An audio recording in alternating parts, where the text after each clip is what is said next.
Yeah, sorry about that, guys. My phone kind of jacked up. But as I was saying, I put that 90-degree bend in the wire. And in those different parts of the chuck, I put my hat on. In those different parts of the chuck, I just open it up, place it in, using those slits in the chuck to secure that 90-degree bend, and trying to keep that wire as close as I can to the center of that chuck. And the reason for that is because you don't want it flopping around as you're trying to straighten it or as you're doing your fuse clapping. Okay. Now from here, very important step, not necessary, but I like doing it every time because that's the way I learn and that's the way I do it, is I straighten my wire. The way you straighten your wires, you place your lead in the chuck of the drill, you take your pliers, you secure the other end, the other lead of that wire, putting just a little bit of tension between the drill and where you're clamping it at, and you just run it for about 10 to 15 seconds. Doesn't matter what direction. Some coils it matters, but for me, for fuse claptons, it doesn't matter. So you just run it for about 10 to 15 seconds. So you can see if I let go, it springs back, right? After you straighten it, once you let go, it'll be able to just stay straight, straightens the wire. All right.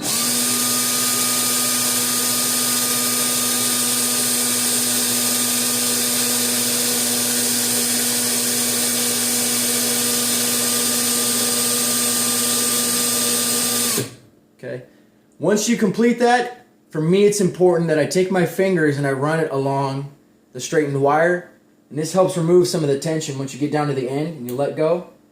Sometimes if you don't do that and you let go of where you're clamping it at the end of the wire, the tension will shoot through the wire and it'll wave it. It'll go all wavy, man. You don't want that.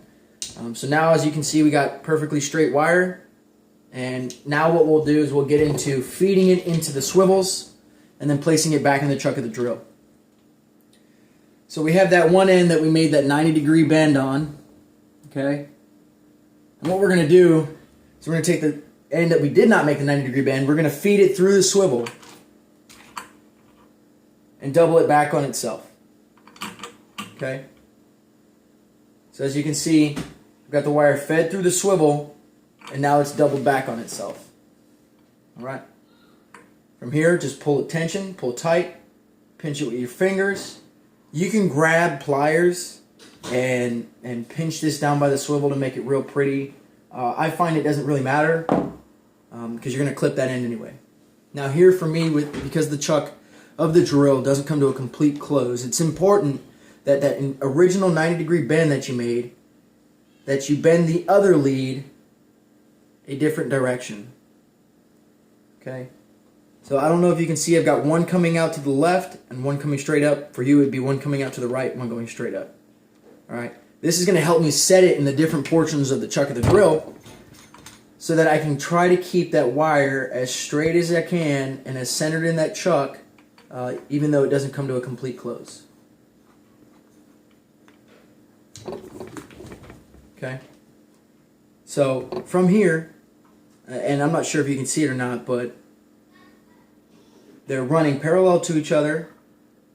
All the tension has been removed from the wire. And now I'm ready to start wrapping my 38 gauge on my 26 cores. One quick note, my cores are nichrome 80 and my wrap is always K1 Kanthal, or A1 Kanthal rather. I like that. I like how that works.